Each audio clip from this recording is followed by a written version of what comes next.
ধরে সব গবেষকরা গবেষণা করলেও কোরআনের ইলমের তৃপ্তি কখনোই মিটবে না।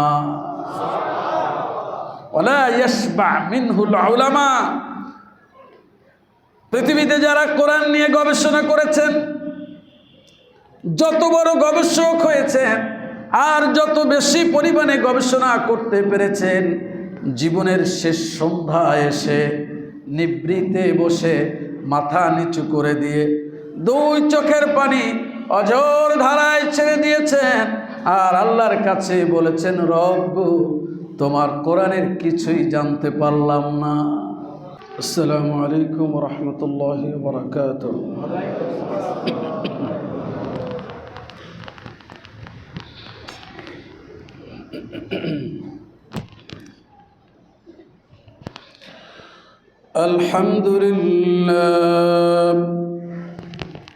আলহামদুলিল্লাহ নাহমাদুহু ওয়া নাস্তাঈনুহু ওয়া নাস্তাগফিরুহু ওয়া নু'মিনু বিহি ওয়া নাতাওয়াক্কালু আলাইহি ওয়া না'উযু বিল্লাহি মিন শুরুরি আনফুসিনা ওয়া মিন সাইয়্যাতি আ'মালিনা। من يهد الله فلا مضل له ومن يضلله فلا هادي له ونشهد أن لا إله إلا الله وحده لا شريك له ونشهد أن سيدنا وحبيبنا وأسوتنا ومولانا محمدا عبده ورسوله الذي أرسله بالحق بشيرا ونذيرا وداعيا إلى الله بإذنه وسراجا منيرا. أما بعد فقد قال الله تعالى في كلامه المجيد وفي فرقانه الحميد. أعوذ بالله من الشيطان الرجيم. بسم الله الرحمن الرحيم. إن الذين يتلون كتاب الله وأقاموا الصلاة وأنفقوا مما رزقناهم سرا وعلانية يرجون تجارة لن تبور. وقال سبحانه وتعالى إن الله وملائكته يصلون على النبي يا أيها الذين آمنوا صلوا عليه وسلموا تسليما. اللهم صل على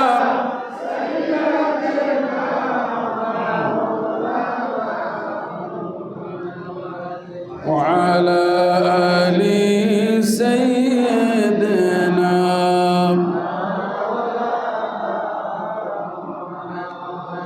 اللهم صل على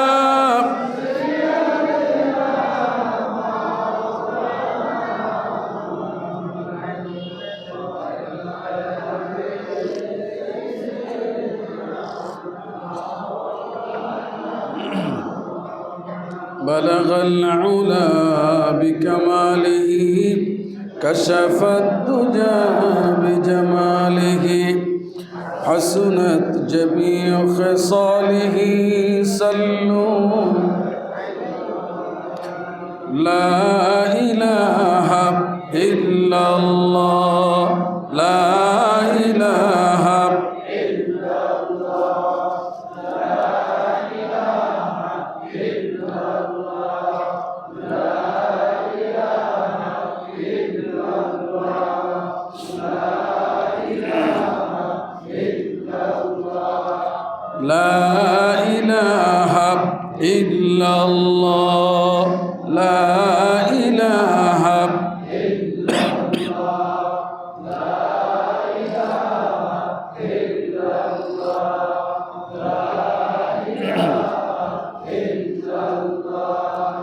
লা ইলাহা ইল্লাল্লাহ লা ইলাহা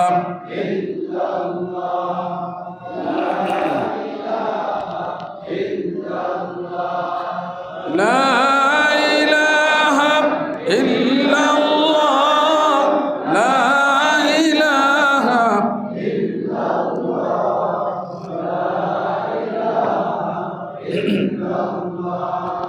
লা ইলাহা ইল্লাল্লাহ লা ইলাহা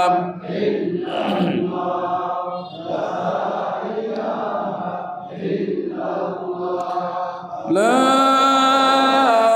ইলাহা ইল্লাল্লাহ মুহাম্মাদুর রাসূলুল্লাহ।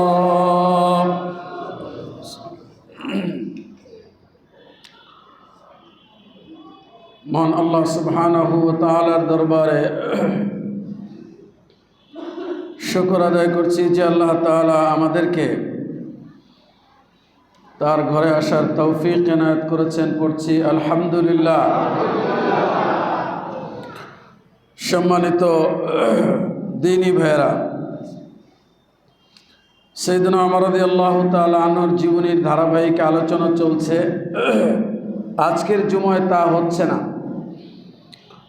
সময়ের স্বল্পতার কারণে এ বিষয়ে কথা বলার জন্য যতটুকু পড়াশোনা করা দরকার সেটা সম্ভব হয় নাই কোরআনের অন্য কিছু বিষয়ে পড়াশোনা করতে গিয়ে। তো সেই ধারাবাহিক আলোচনা আজকে স্থগিত থাকলো। আল্লাহ হায়াতে বাঁচিয়ে রাখলে আর তৌফিক যদি দান করেন আগামী জুমা থেকে শুনবো। আজকে সূরা ফাতিরের 29 নং আয়াত, এ বিষয়ে আমরা কিছু আলোচনা করব বিইذنিল্লাহি তাআলা। সূরার নাম সূরা ফাতির। নাম কি? সূরা ফাতির, আয়াত নাম্বার 29। আল্লাহ তাআলা বলছেন, ইন্নাল্লাযীনা ইয়াতলুনা কিতাবাল্লাহ ওয়া আকামুস সালাহ ওয়া আনফাকু মিম্মা রাযাকনাহুম সিররান ওয়া আলানিয়া। নিশ্চয়ই যারা আল্লাহর কিতাব তিলাওয়াত করবে, ওয়া আকামুস সালাহ এবং নামাজ কায়েম করবে, ওয়া আনফাকু মিম্মা রাযাকনাহুম সিররান ওয়া আলানিয়া, এবং আমি যে রিজিক তাদেরকে দিয়েছি তার থেকে গোপনে এবং প্রকাশ্যে ব্যয় করবে। ইয়ারজুনা তিজারাতান লান তাবুর, তারা এমন একটা ব্যবসার আশা করবে যা কিছুতেই ক্ষতিগ্রস্ত হবে না। আবার আয়াতের তর্জমা করছি, মনোযোগ দিয়ে শুনুন। সূরা ফাতির আয়াত নাম্বার 29, ইন্নাল্লাযীনা ইয়াতলুনা কিতাবাল্লাহ, নিশ্চয়ই যারা আল্লাহর কিতাব পাঠ করবে অথবা যারা আল্লাহর কিতাব পাঠ করে, ওয়া আকামুস সালাহ, নামাজ কায়েম করে বা করবে, ওয়া আনফাকু মিম্মা রাযাকনাহুম সিররান ওয়া আলানিয়া, এবং আমি যে রিজিক তাদেরকে দিয়েছি সেসব রিজিক থেকে তারা গোপনে এবং প্রকাশ্যে আমার পথে খরচ করে। ইয়ারজুনা তিজারাতান লান তাবুর, তারা এমন একটা ব্যবসার আশা করে যে ব্যবসার কিছুতেই কোনোভাবেই লোকসান হবে না। সুবহানাল্লাহ বলেন। লিওয়াফিয়াহুম উজুরাহুম ওয়া ইয়াজিদাহুম মিন ফাদলি। আল্লাহ তাআলা এসব মানুষগুলোকে চান তাদের পরিপূর্ণ প্রতিদান দিতে, ওয়া ইয়াজিদাহুম মিন ফাদলি, এবং আল্লাহর নিজ অনুগ্রহে তাদেরকে আরো অনেক বাড়িয়ে দিবেন। প্রতিদান যা পাওনা তার থেকে বাড়িয়ে দেবেন তার আপন অনুগ্রহে।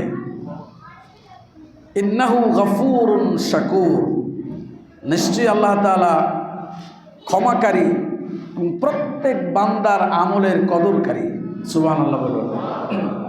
প্রিয় ভাই সব, কোরআনুল কারীমের সূরা ফাতিরের এই আয়াত আমাদেরকে 3 পুঁজির সমন্বয়ে একটি ব্যবসার কথা বলছে, যেই ব্যবসায় লোকসান হওয়ার কোনো সম্ভাবনা নাই। আলহামদুলিল্লাহ বলুন। এই ব্যবসা শেখাচ্ছেন কে? কারা? কে? আল্লাহ সুবহানাহু ওয়া তাআলা। 3টে কথা তো অল্প সময় কথা বলবো, আর আমার জন্য দোয়া করবেন আল্লাহ তাআলা যেন আমাকে যতদিন এই মসজিদে খেদমত করান আমি যেন 12:30টায় আলোচনাটা শুরু করতে পারি এবং একটা নির্দিষ্ট সময় শেষ করে দিতে পারি। আমি চেষ্টা করছি, হয়ে ওঠে না, আমারই দুর্বলতা না। আল্লাহ দুর্বলতা দূর না করে দিলে তো আর কোনো রাস্তা নাই, আছে? আল্লাহ যেন দুর্বলতা দূর করে দেন, বলেন আমিন। কয় পুঁজি বলেন সবাই? 3 পুঁজি।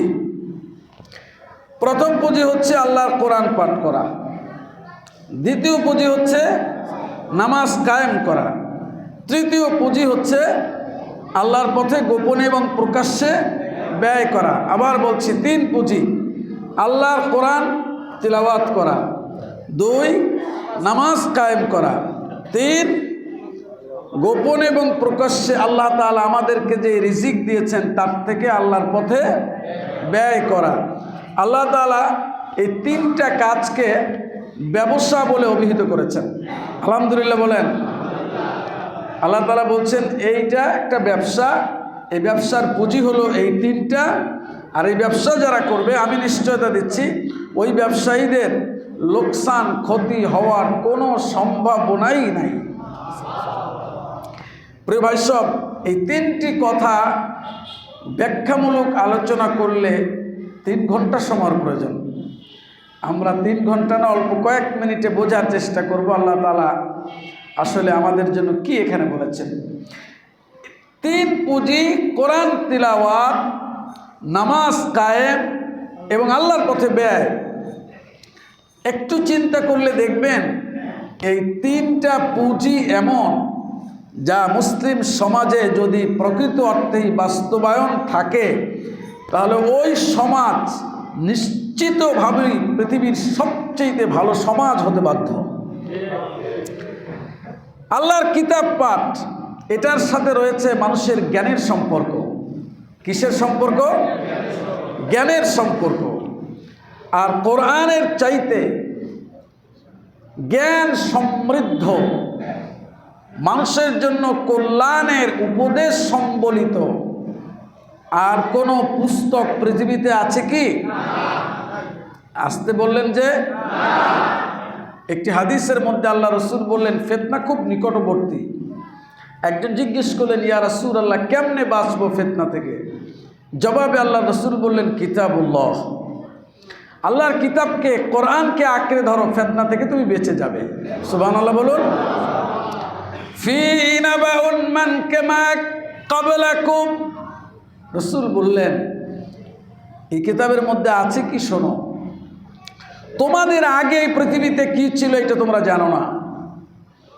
আল্লাহ তাআলা এই কোরআনের মাধ্যমে তোমাদের পেছনের জীবনের যে সম্পর্কে তোমাদের জানার কোনো মাধ্যম নাই আল্লাহর এই কোরআন ছাড়া, অনুমান নির্ভর কথাবার্তা, এটা এক জিনিস,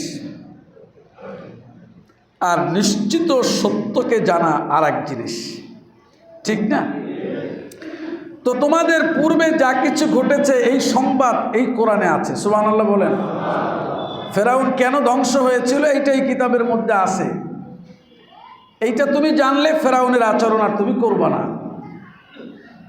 সামুদ জাতিকে আল্লাহ ধ্বংস করে দিয়েছিলেন, এই কথাই কোরআনে আছে। তুমি জানলে ওই জাতির আচরণ তুমি কখনোই করবে না। আবার নেককারদের সাথে আল্লাহ তাআলা কেমন ব্যবহার করেছেন পূর্বেও সেই কথাই কোরআনে আছে। তুমি জানলে ওই নেককার হওয়ার চেষ্টা করবে। তাহলে তোমাদের পূর্বের ঘটনাবলী এই কোরআনে আছে। ওয়া খায়রু মা বা'দাকুম ওয়া খাবরু মা বা'দাকুম, এবং তোমাদের পরে কি আছে, মৃত্যুর পরে আছে কি, এটা তো তোমরা জানো না, এই কোরআন তোমাদেরকে সেটা জানাবে। সুবহানাল্লাহ বলুন। ওয়া হুকমু মা বাইনাকুম, তোমাদের জীবনকে সুস্থ রাখার জন্য যে বিচার ফয়সালা দরকার, মানুষের জীবনে সমস্যা সৃষ্টি হবেই, হবে না? ঝগড়া ফাসাদ হবেই। এসব বিপদ থেকে বাঁচার জন্য যে আদালত কায়েম করবে, সেই আদালতে যে বিচার ব্যবস্থা প্রতিষ্ঠিত হবে, সেখানে যে আইনের প্রয়োজন, এটা পাবা কই? এই কোরআনে আল্লাহ তাআলা সেটা বলে দিয়েছেন। সুবহানাল্লাহ বলেন। হুয়াল ফাসলু লাইসা বিল হাজল মান তারাকাহু মিন জাব্বারিন কাসামাহুল্লাহ। শোনো, এই কোরআনের বিধান, রায়, আইন ও কানুন, এটা কোনো দিন পুরাতন হবে না। সুবহানাল্লাহ।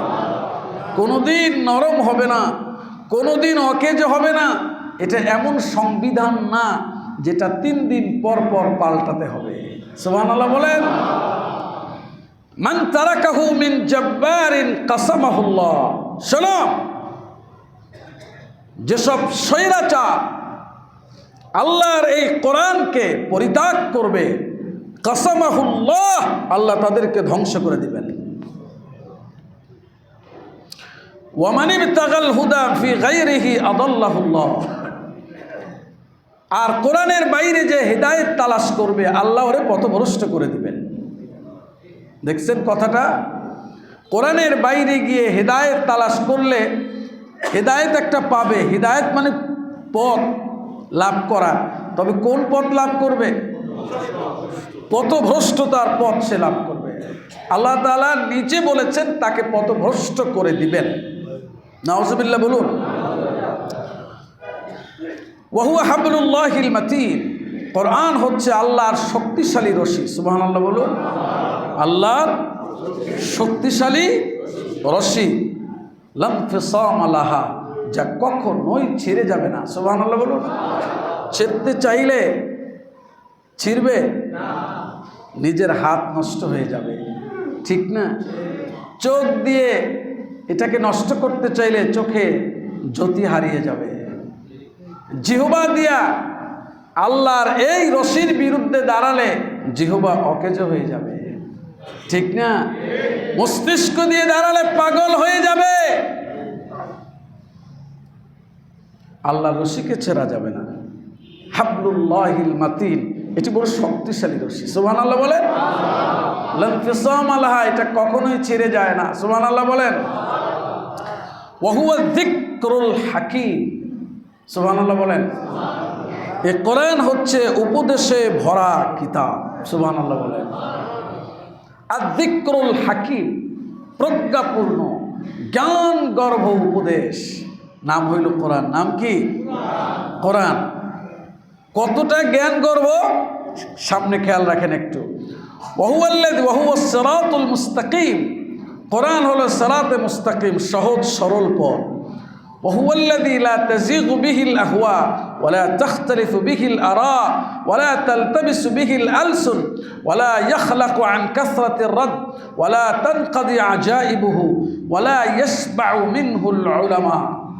কোরআন এটা কখনোই মানুষের হৃদয়কে বক্রতার পথ দেখায় না। সুবহানাল্লাহ বলুন।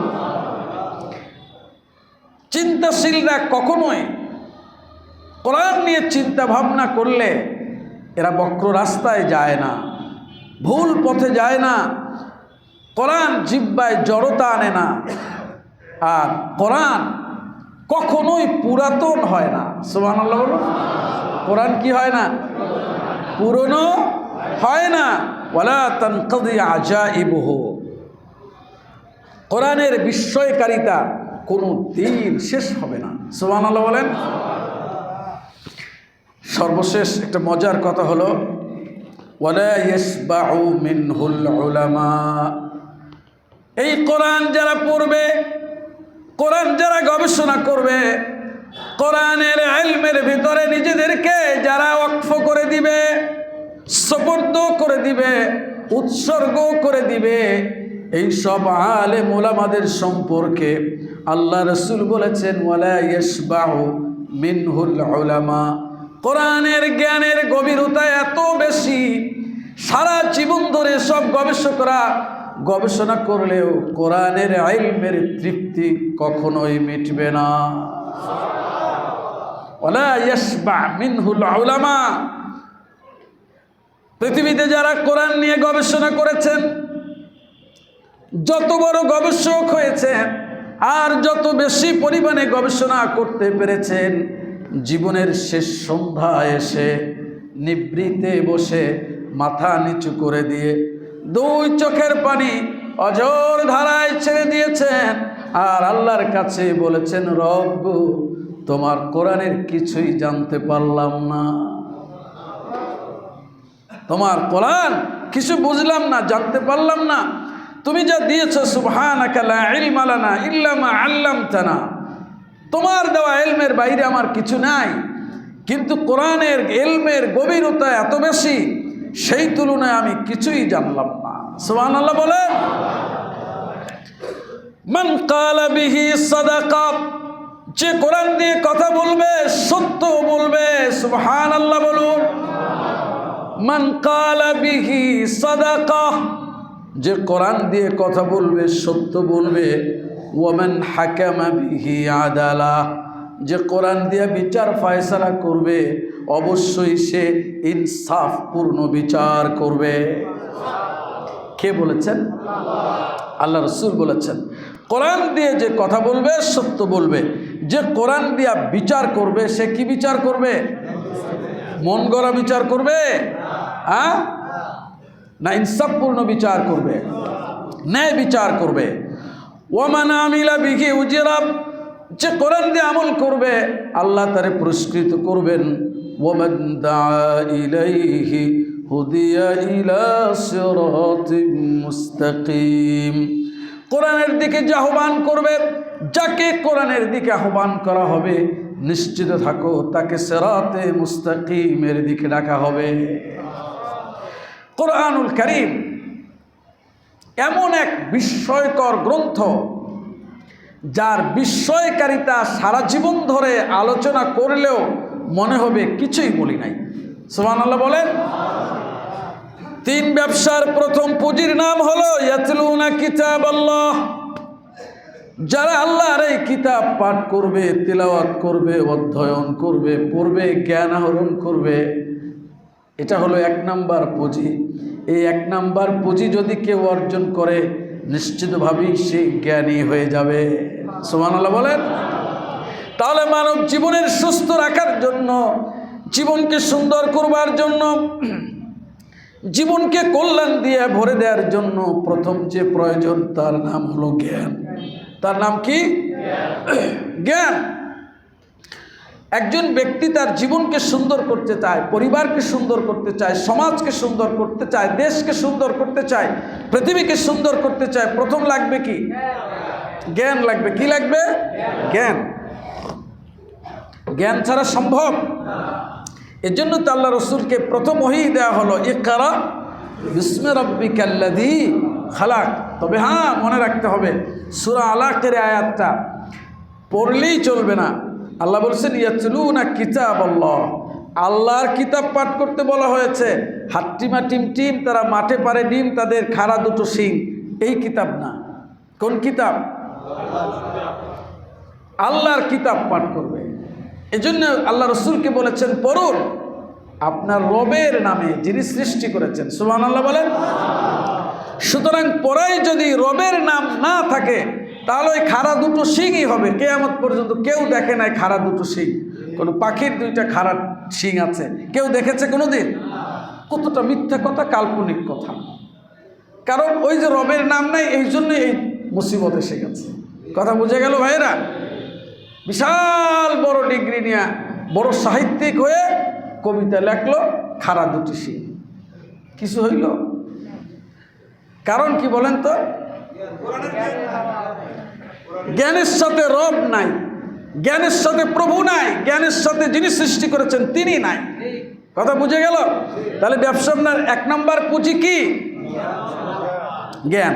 যদি জ্ঞান এই কিতাব না পড়ে তাইলে বান্দায় মুসলমান হওয়া সত্ত্বেও এমন সব কথা বলতে থাকবে যেই কথাগুলো স্ববিরোধী। নিজের বিশ্বাস, নিজের পরিচয়, এটার বিরোধী কথা বলছে, খবর থাকবে না। কথা বুঝে আসে নাই ভাই? আর যদি কিতাব পাঠ করে তাহলে এইরকম মক্খরের মতো কথাবার্তা বলবে না। 1 নম্বর পুঁজি। 2 নম্বর হলো আকামুস সালাহ, নামাজ কায়েম করবে। কি করবে? নামাজ কায়েম করবে। নামাজ হচ্ছে ইবাদতের মূল। ইবাদতের একজন ব্যক্তি ইমানদার নাকি মুনাফিক, ইমানদার না কাফের, এই জিনিসকে যে ইবাদত পার্থক্য করে দেয় তার নাম কি? নামাজ। তার নাম কি? নামাজ। আল্লাহ রসুল বলেছেন বাইনাল মুমিনি ওয়াল কুফরি তারকুস সালাহ। একজন মুমিন আর একজন কাফেরের মাঝখানে পার্থক্যকারী জিনিসের নাম হলো নামাজ। কেউ পরিত্যাগ করলে ঘোষণা করলো আমি নিজেকে মুসলিম দাবি করলেও আসলে আমি মুসলিম নই। কারণ আল্লাহ রসুল বলেছেন মান তারাকা সালাতান মুতাআম্মিদান ফাকাদ কাফার, যে ইচ্ছে করে এক ওয়াক্ত নামাজ ছেড়ে দিয়েছে সে কুফরি করলো। নাউজুবিল্লাহ বলেন। এক ওয়াক্ত। কয় ওয়াক্ত? কিতাব পাঠ না করলে কি হয় দেখেন, বিশাল বড় ভার্সিটির অনেক বড় মহান শিক্ষক, নিজের নাম আব্দুর রহমান, আব্দুল্লাহ, সব ঠিক, বয়স 50 পেরিয়ে গেছে। রুমের মধ্যে ঢুকলে দেখা যাবে বিশাল এক লাইব্রেরি, কিন্তু এখনো পর্যন্ত নামাজই শুরু করতে পারে নাই। কি শুরু করতে পারে নাই? সময়ের এত অভাব আর জ্ঞান এত বেশি যে বেশি জ্ঞানের ধাক্কায় ঠেলায় কোন সময় নামাজ পড়বে এই সময় পাচ্ছে না। ওই গ্রামে গঞ্জে শুনতাম কিছু মানুষ হাস্যরস করে বলতো যে ভাই নামাজ পড়বো কখন, কবরের চিন্তাই তো বাঁচি না। তো এই শ্রেণীর মানুষদের দশা হলে তাই, জ্ঞান বিজ্ঞান সব খাইয়ে হজম করে ফেলাই দিচ্ছে, কিন্তু নামাজ পড়ার সময় এখনো বের করতে পারে নাই। কারণ ওই প্রথম পুঁজিটা নাই। কি নাই? আল্লাহর কিতাবের জ্ঞান নাই। এই জন্য যা কিছু অর্জন করেছে সে অর্জন তারে প্রকৃত মানুষ বানাবার পরিবর্তে পশুর চাইতে নিচে রেখেছে। এটা আমি বলিনি, আল্লাহ তাআলা বলেছেন। যারা আল্লাহর গোলামি করেন আল্লাহ তাআলা বলেছেন কাল্লানাম, এরা চতুষ্পদ জানোয়ারের মতো, কুকুরের মতো। এরপর আল্লাহ বলেছেন না না না বালহুম আদল, বরং তার চাইতে খারাপ। কারণ কুকুরকে আমি যে উদ্দেশ্যে সৃষ্টি করেছি কুকুর সেই উদ্দেশ্য পূরণ করে চলছে। আর এই বনি আদমকে আমি বলেছি ওয়ালাকাদ কাররামনা বনি আদম, আমি বনি আদমকে সম্মানিত করেছি, কিন্তু সে সম্মানিত জায়গায় থেকে কুকুরের কাজটাও করতে পারল না। কুকুরকে আমি বলেছি মাঘ মাসের এই কনকনে শীতের ভেতরে আমার ওই বেনামাজি বান্দা হারাম খেয়ে ঘুমাবে, আর তুই তার দরজার সামনে দাঁড়িয়ে পাহারাদারি করবি। রাতের যে কোনো অংশে কোনো বিপদ দেখলে ঘেউ ঘেউ করে করবি। কুকুর তাই করলো, করে নাই? বলেন, কুকুর তাই করেছে। কিন্তু আর ওই আশরাফুল মাখলুকাত এত আরামে ঘুমাইলো, এত ভালো খাইলো, ফজরের আজান হলো, ও জাগলো না। তাহলে কুকুরের মতো হইল? হ্যাঁ, প্রথম স্তরে কুকুরের মতো, গরুর মতো। কুকুরও খায়, ও খায়, কুকুরও ঘুমায়, ও ঘুমায়, কুকুরও যৌন ক্ষুধা পূরণ করে, ও করে। এর পরের স্তরে কুকুরকে আল্লাহ যে উদ্দেশ্যে সৃষ্টি করেছেন সেটা কুকুর পূরণ করে, কিন্তু এরে যে উদ্দেশ্যে সৃষ্টি করেছে সে সেটা পূরণ করে না। এই জন্য আল্লাহ বলেছে বালহুম আদল, বরং ওই কুকুরের চাইতেও খারাপ। কার কথা? কার কথা? সুতরাং যে ব্যক্তি বলেছে আমি আল্লাহর উপরে ঈমান এনেছি, এই ঘোষণা দেওয়ার পরে মৃত্যু পর্যন্ত এক ওয়াক্ত নামাজের ক্ষেত্রে তার স্বাধীনতা নাই আমি পড়ব কি পড়ব না, বরং কি করতে হবে? নামাজ পড়তে হবে। এই জন্য আল্লাহর হাবিব বলেছেন লা দীনা লিমান লা সালাতা লাহু, ওর ধর্মই নাই যার নামাজ নাই। লা ঈমানা লিমান লা সালাতা লাহু, যার নামাজ নাই তার ঈমান নাই, যার নামাজ নাই তার ধর্ম নাই। এবার বলেন, ধর্মহীন আর ঈমানহীন লোকটা কেমন করে মুসলমান হয়? বুঝে আসে নাই? যার নামাজ নাই তার ধর্ম নাই, যার নামাজ নাই তার ঈমান নাই, তো ভাই ইমান না থাকলে সেটা কি হয়? আরে বরিশালের ভাষায় বলেন সহজে, এটারে কি বলে? বেঈমান। বেঈমান বলে না? যে ভাষায় বললে সহজে বুঝে আসে সেটা বলি, কৃত্রিমতার তো প্রয়োজন নাই। এটারে কি বলে? বেঈমান। তাহলে যেটা বেঈমান সেটা আবার মুসলমান হয় কেমন করে? বুঝাইতে পারি নাই কথা। আরে বেঈমান যার ইমান নাই, আর যেটা মুসলমান ওটার ইমান আছে। যার ইমান আছে সে হলো ইমানদার, আর যেটার ইমান নাই এটা হলো বেঈমান। বেঈমান মানে যার ইমান নাই। তাহলে রসুল বললেন তোর নামাজ নাই তো ইমান নাই। এখন রসুল বলেছেন যার নামাজ নাই তার ধর্মই নাই। যেটার ধর্ম নাই এটা কি? এখন কথা কন না সবাই, কিন্তু বাইরে বসে তো ফতুয়া কম দেন না। এখন বসে বলেন না, আর বাইরে বসে কথা বললেই সুযোগ পাইলেই বলেন যে হুজুর নামাজ না পড়লে কি হয়েছে, ইমান ঠিক আছে। বলে না হুজুর নামাজ পড়ি না, এটা ঠিক, সব মিথ্যা কথা বলবো না, কিন্তু ইমান ঠিক আছে। আল্লাহ রসুলকে ইমানই নাই তো ঠিক থাকবে কি? কথা বোঝেন নাই? ইমানই যার নাই তারা ঠিক আর বেঠিকের আছে কি ভাই? আগে তো ইমান থাকতে হবে, তারপরে ঠিক না বেঠিক নাকি? তাহলে রসুল বলেছেন লা দীনা লিমান লা সালাতা লাহু, যার নামাজ নাই ওর দিন নাই। লা ঈমানা লিমান লা সালাতা লাহু, যার ইমান নাই, যার নামাজ নাই তার ইমান নাই। বুঝে আসছে? আল্লাহর হাবিব বলেছেন আস-সালাতু আমুদুদ্দিন, নামাজ হলো দ্বীনের খুঁটি। সুবহানাল্লাহ বলো। নামাজ কিসের খুঁটি? দ্বীনের খুঁটি। মানে কি যে সকালে সূর্য উদয় হয়েছে আর সন্ধ্যায় অস্ত যাইবে এই দিন?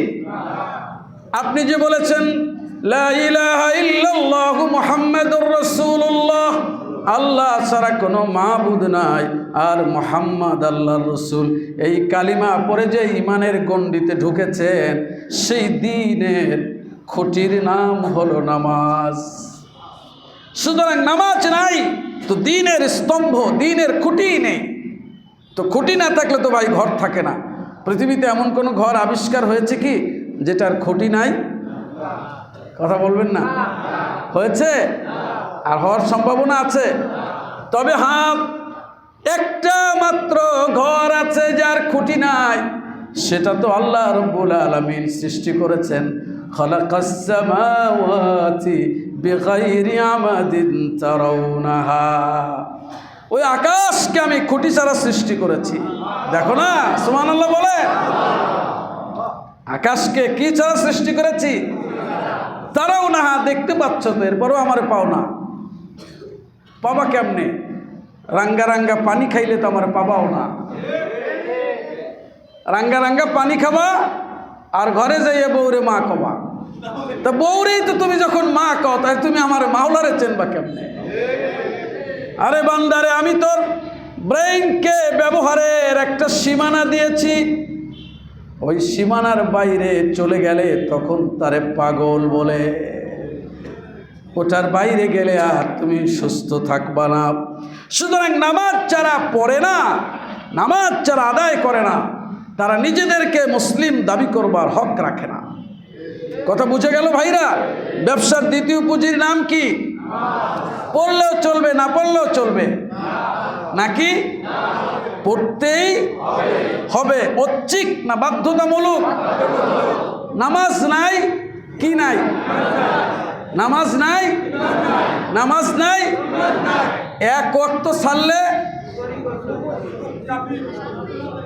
এক ওয়াক্ত ইচ্ছে করে ছেড়ে দিলে আল্লাহ রসুল বলেছেন কুফরি করলো। এখন যে 50-60 বছর হয়ে গেছে এখনো ধরেই নাই, ধরবে নামাজ।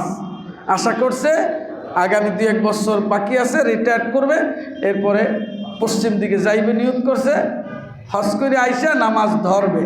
ধরবা, মালাকুল মউত আসবে বলে গেছে তো যে আমি অমুক সালের ওই দিনের আগে আসবো না। 3 নাম্বার পুঁজির নাম হলো ওয়ানফাকু মিম্মা রাযাকনাহুম সিররান ওয়া আলানিয়া ইয়ারজুনা তিজারাতান লান তাবুর।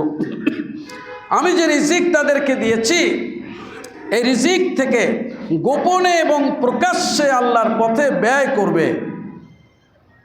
কার দেওয়া রিজিক? আল্লাহর দেওয়া রিজিক। রিজিক দিয়েছেন কে? আল্লাহ তাআলা। রিজকের প্রকৃত মালিক কে? আর যারা ঈমান এনেছে আল্লাহর উপরে, তাদের সাথে একটা চুক্তি হয়েছে, এই আলোচনা এখানে করেছি, মনে আছে? সবার মনে নেই। আল্লাহর সাথে আমরা চুক্তি করেছি। আল্লাহ তাআলা আমাদের জান আর মালকে বলেছেন বিক্রি করবা, বিনিময়ে আমি জান্নাত দেব। কি দেব? লাগবে কি? দুইটা জিনিস। কি লাগবে? জান আর মাল। আল্লাহ বলছে আমার কাছে জান্নাত আছে, কিনবা?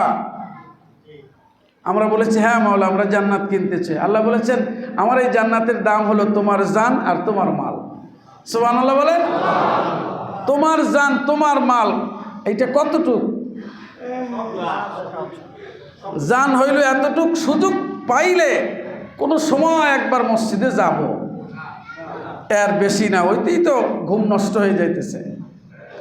জান বলতে কতটুক? পুরো জীবন। পুরো জীবন আল্লাহর জন্য যে কোনো সময় আল্লাহর গোলামি করতে করতে প্রয়োজনে আমার জীবনটাকে উৎসর্গ করতে হলে করে দেব। আর মাল কয় টাকা? হ্যাঁ, ওই এক সপ্তাহ আগে মসজিদে দেব আল্লাহর ঘরে 5 টাকা যে রাখছিলাম পকেটের মধ্যে, আইসা 3 বার হাত দেওয়ার পরেও নিশ্চিত হব না পকেটে দিয়া যে গেল কই 5টা টাকা রাখলাম আল্লাহর ঘরে দান করব, 3 দিন আগে, এখন খুঁজেই পাই না গেল কই এই 5 টাকা। এইরকম জান আর মাল কার? জোরে বলেন। ও মুমিন ভাইরা, এটা হাসির কথা না, দুষ্টমির কথা না, তামাশার কথা না। আল্লাহ রাব্বুল আলামিন জান আর মালকে কিনে নিয়েছেন, দান করবেন আমাদেরকে বিনিময় জান্নাত। যারা আল্লাহর সাথে এই চুক্তিতে মজবুত থাকবে, বিশ্বাস করবে আমি মুমিন, তার জীবনে এক মুহূর্তের জন্য আল্লাহর পথে ব্যয়ের প্রশ্ন আসলে এই কথা বলতেই পারবে না আমি ব্যয় করব না। তৌফিক না থাকলে করবে না, কিন্তু থাকলে এক মুহূর্তের জন্য বলবে না আমি ব্যয় করব না। কারণ জান আর মাল তার না, এটা বিকৃত সম্পদ, কিনে নিয়েছেন কে? এটি বিকৃত জিনিস, মালিককে আমার কাছে রেখে আল্লাহ পরীক্ষা করছেন মাত্র, বান্দারে নাও আমি কিনে নিলাম তোর জান আর মালকে, বিনিময় দেব তোরে জান্নাত। কিন্তু এইটা চুক্তি। এইটা কি? এটা আমার চুক্তি। এই চুক্তির পরে তোরে 60 বছর পর্যন্ত আমি আমার এই চুক্তির ভিত্তিতে পরীক্ষা করব, আমার এই জান আর মালকে আমার ইচ্ছা মতো ব্যবহার করো কিনা এটা দেখব। বুঝে আসে নাই? জান মাল বিকৃত, মালিককে বলেন সবাই? মালিককে আল্লাহ তাআলা। কিন্তু জান আর মাল কোথায়? আমার আপনার কাছে। কেন? এই জায়গায় হলো আসল জিনিস। জান আর মাল কিনেছেন আল্লাহ আর দিবেন জান্নাত, এটা চুক্তি। এটা কি? চুক্তি। চুক্তি অনুযায়ী আমি ফলাফল পাবো কিনা এটা নির্ভর করবে আমার 60-70 বছরের যে হায়াতটা আছে, এই হায়াতে আল্লাহর সাথে কৃত এই চুক্তির ভিত্তিতে আমি কাজ করি কিনা এটার উপর নির্ভর করে। কথা বুঝে আসছে? ঈমান এনেছি আর জানমাল বেচা হয়ে গেছে আর জান্নাতে চলে যাব, মাউবাড়ির দুধ তরি, ব্যাপারটা মোটেই এইরকম না। কথা বুঝে গেল? চুক্তি অনুযায়ী যদি আমি কাজ করি তো আল্লাহ তাআলা তার ওয়াদা পূরণ করবেন। হ্যাঁ, অবশ্যই তিনি আমাদেরকে এই চুক্তির বিনিময়ে জান্নাত দান করবেন। কয়টা পুঁজি হলো? 1 নাম্বার পুঁজির নাম কি? আল্লাহর কোরআন পড়া। 2 নাম্বার পুঁজির নাম কি? 3 নাম্বার পুঁজির নাম কি? গোপনে এবং প্রকাশ্যে। সুবহানাল্লাহ বলেন। গোপনে যদি তোমরা প্রকাশ্যে আল্লাহর পথে ব্যয় করো, কি চমৎকার! কে বলেছেন?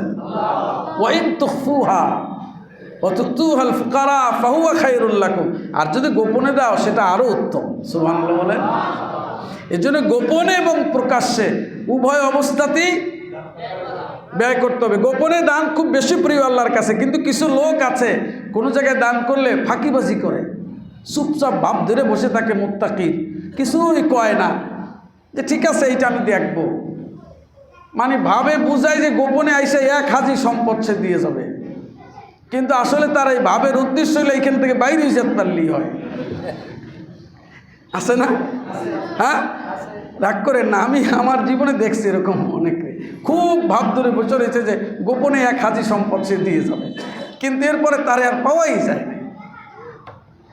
এই যে ভাব, এটা মেকি, এটা কি মেকি, নকল, 2 নম্বরই। এই 2 নম্বরই আল্লাহ পছন্দ করে না। হ্যাঁ, কেউ যদি মজলিসে বসে আছে, সবাই দিচ্ছে আপনিও দেন, এটা দিলে আপনি 10 টাকা দেন ভাই, আপনাকে দেখে আর এক আল্লাহর বান্দার হৃদয়ে দান করবার জন্য প্রেরণা জাগ্রত হবে, ঠিক না? আবার গোপনে আপনি গিয়া অনেক দিয়ে দেন, আল্লাহ অনেক পুরস্কার দেবেন। 3টা পুঁজির কথা বললাম, এই 3 পুঁজির সমন্বয়ে ব্যবসা কেমন হবে? ইয়ারজুনা তিজারাতাল লান তাবুর।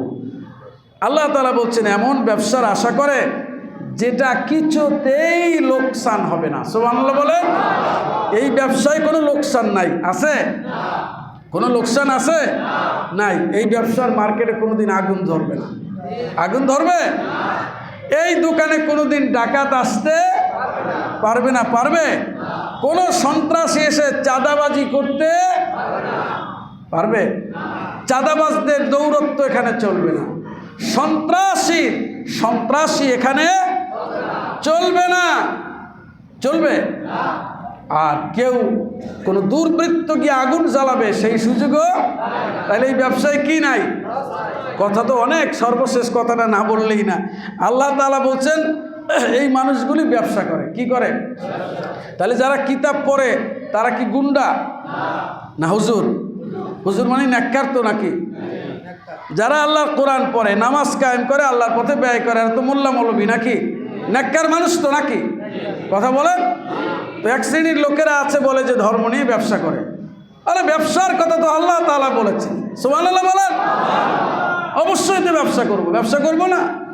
আরে ব্যবসা তো শুরুই হয়েছে ঈমান আনার মধ্য দিয়ে। কথা বলেন, বুঝেন নাই কথা? একদল লোকেরা বলে না, কোরআনের কথা বললেই বলে যে ধর্ম ব্যবসায়ী। আরে ভাই, ধর্ম তো ব্যবসারই না। আল্লাহই তো বলেছেন, শুধু ব্যবসা বলেন নাই, বলছে এটা এমন এক ধর্ম ব্যবসা যেই ব্যবসায় লোকসান হবেই না। সুবহানাল্লাহ বলেন। আর এই ব্যবসার শুরুই হয়েছে এই চুক্তির মধ্য দিয়ে যে একজন বিক্রেতা আর একজন ক্রেতা, বিক্রেতাকে ক্রেতাকে মুমিনরা, বিক্রেতাকে আল্লাহ বিক্রি করেছেন। ব্যবসা কি বিক্রি করেছেন? কিনেছে কারা? মুমিনরা। কি দিয়ে কিনেছে? তো ব্যবসার কথা তো আল্লাহ বলেছেন, তো ব্যবসা এরা করবে না, করবে কারা?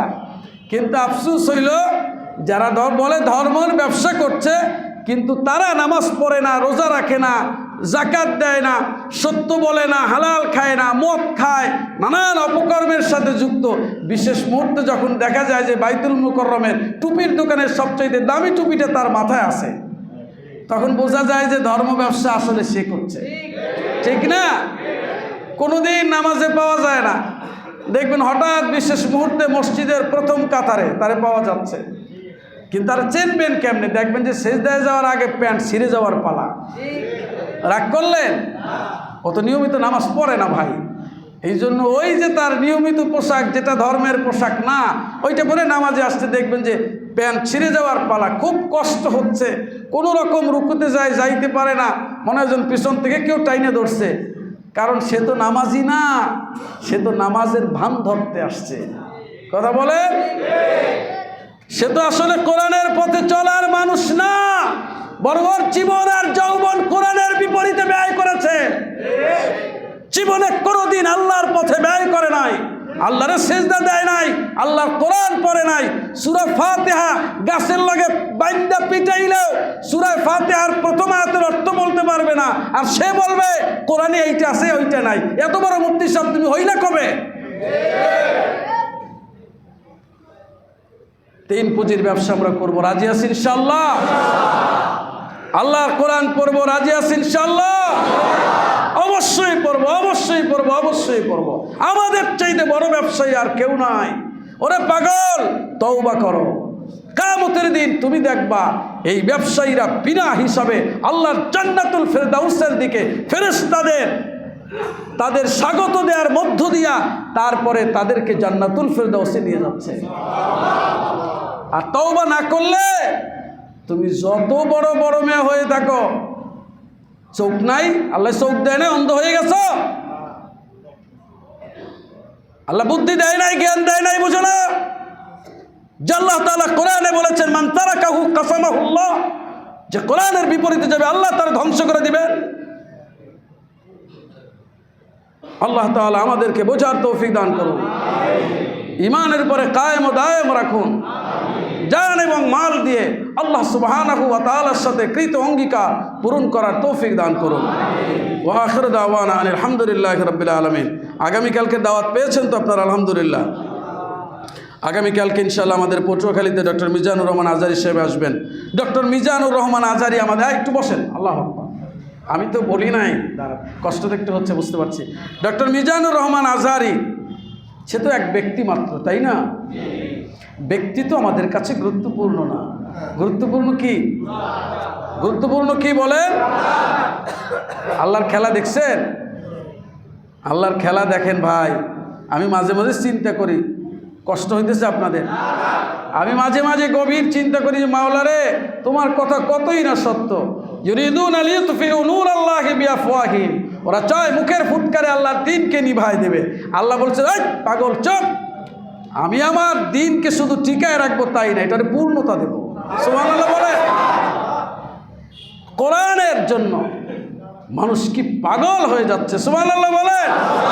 হাজার হাজার লক্ষ কোটি কোটি টাকা দিয়ে 6 জন জমা করা যায় না, আর কোরআনের কথা শুনতে লঞ্চ, গাড়ি, স্টিমার, ভ্যান, রিক্সা, যেখানে যা আছে গাট্টি বস্তা নিয়ে শীতের মধ্যে রাত্রে এসে বসে থাকে। ওদেরকে কিন্তু বড় বড় রসগোল্লা দেওয়া হয়? বুঝতে হবে এটার মধ্যে কিছু আছে, এটার মধ্যে এক জিনিস আছে যেটাকে ছিঁড়ে ফেলা যায় না। আল্লাহ তাআলা কবুল করুন। তো কালকে মাহফিলে আপনাদেরকে দাওয়াত দেওয়া হয়েছে, আর নিশ্চিত আপনারা দেখেছেন কি বিশাল আয়োজন হচ্ছে না? আলহামদুলিল্লাহ বলুন। এটা পটুয়াখালীবাসীর জন্য যে আমরা সবাই মুসলমান না বলেন, আমাদের জন্য এটা আনন্দের, ঠিক না? আলহামদুলিল্লাহ বলেন। ওই ব্যাটারে আনতে কত আয়োজন লাগে, কত টাকা খরচ হয়। আমরা পটুয়াখালীর মানুষ অত বড় লোক না, সমুদ্রে মাছ ধরে খাইয়ে লয়ে বাসি, ঠিক না? কিন্তু সেই জায়গায় এত বড় প্রোগ্রাম হচ্ছে, এটা তো আল্লাহ পাকের মেহেরবানি আমাদের উপরে, ঠিক না? আলহামদুলিল্লাহ বলেন। তো যাই হোক, ইনশাআল্লাহ আগামীকালকে ইনশাআল্লাহ তাআলা এই প্রোগ্রাম, তো এই প্রোগ্রাম ব্যয়বহুল, এর জন্য ওই ভাইরা আমার কাছে একটু আবেদন করেছেন যে যদি একটুখানি কোরআনের এই মাহফিলে সহযোগিতা করা যায়। আমরা রাজি আছি ইনশাআল্লাহ। তো ভাইরা গেটে থাকবেন, আপনারা বের হয়ে যাওয়ার সময় আল্লাহর কোরআনের এই মাহফিলে যার যতটুকু সম্ভব অংশগ্রহণ করার চেষ্টা করবেন। আল্লাহ তাআলা তৌফিক দান করুন। ওয়া আখিরু দাওয়ানা আলহামদুলিল্লাহি রাব্বিল আলামিন।